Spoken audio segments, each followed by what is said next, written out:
Children, next we are going to learn about properties of amino acids. Before learning the properties, it is very important to keep in mind two facts. One is isoelectric point, the other one is switcher ion. Sweeter ion, the other one is isoelectric point. So, what are the properties of amino acids? Number one, amino acids are colorless, water soluble crystalline solids. Number two, amino acids having both the carboxyl group, that is COOH group and NH2 group.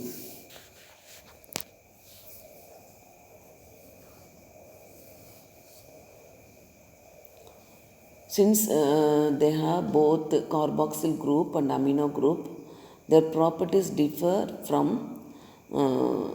regular amines and carboxylic acids. Number 3, in carboxylic acid group, carboxyl group, that is COOH group, it can lose a proton and become a negative charge. It can lose a proton and become negatively charged. Amine group, it can accept a proton to become positive charge depending upon the pH.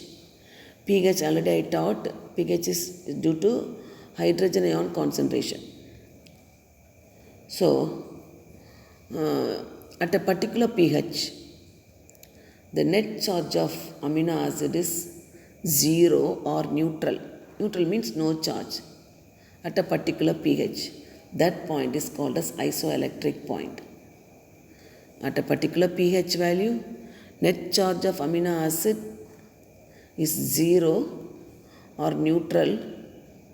That particular pH is called as isoelectric point. Above this isoelectric point, above this point, the amino acids are negatively charged.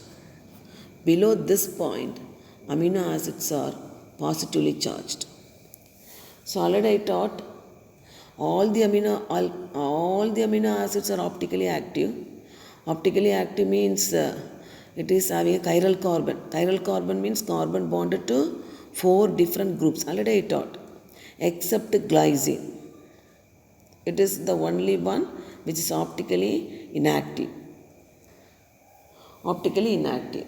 So all the other amino acids having one chiral carbon, so they exist as D and L amino acid. D means dextro, L means levo, rotating to the right side, levo rotating to the left side. However, L amino acids are used predominantly by the living organisms for the synthesis of proteins. L is used more. Presence of D amino acids rarely in certain organisms. Mostly L only, but D is present only in rare. Now we are going to learn about sweeter ion. That is a general term meaning double. That is dipolar ion.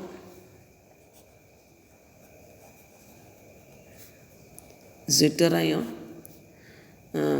Dipole means having two poles, positive as well as negative. Two charges in same molecule or ion. See, already I have given amino acid, alpha carbon having COOH group, NH2 group, hydrogen, then one alkyl group. This is the alpha carbon. So alpha amino acid having both the COOH group and NH2 group. If this amino acid is taken in aqueous solution, from the COOH group, H, that is COOH donates this H to the NH2 group. So what happens? This hydrogen transfers to NH2 group. So what happens? NH3 plus carbon, COO minus hydrogen, then an alkyl group. Having both charges positive, negative, dipole. That's why I told dipole. Having both the charges.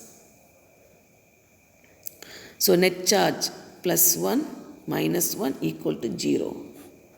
So on the whole neutral, that is neutral pH. pH already having, pH scale having 14 values. Neutral means pH value is 7. That this is isoelectric point. On now for this one, if you are applying electric field, it will not move to any side because having both the charges, where it will move? It will not move to any side. On the whole, it is neutral. That is called Zwitter ion. Now, so Zwitter ion. Now you consider this is Zwitter ion. Now if we are adding a base OH minus to this, that is pH get increased. pH value get increased. What happens when OH is added? This OH abstracts a proton from this and removes as water molecule H2O plus H2O. So remaining what? NH2, hydrogen removed. Hydrogen plus OH, water molecule, it is removed. So remaining NH2, COO minus HR. Now having only negative sign. Negative sign. So here no positive charge, only negative charge. So net charge is minus 1. That is alkaline pH. That is pH greater than 7. Alkaline pH. Now when electric field is applied, this anion move towards anode. Now if you are applying H plus acid, what happens? This H plus adds to the COO minus, so becoming NH3 plus COOH HR. Here only a positive sign is there, no negative sign. So when electric field applied, the net charge is plus 1. pH, acidic pH. Now when electric field is applied, it moves towards cathode since it is a cation. So this is called a Zwitter ion. Children, I think you understood well. Zwitter ion means dipoles having two polar charges. Then on applying base we are getting this one. On applying acidic we are getting this one. Alkaline, acidic. So it should be well thorough with this isoelectric point and Zwitter ion. It is clearly given in book page, not elaborately explained in a book. Watch this video once or twice, then you can go through the book. It is given in book page number 252.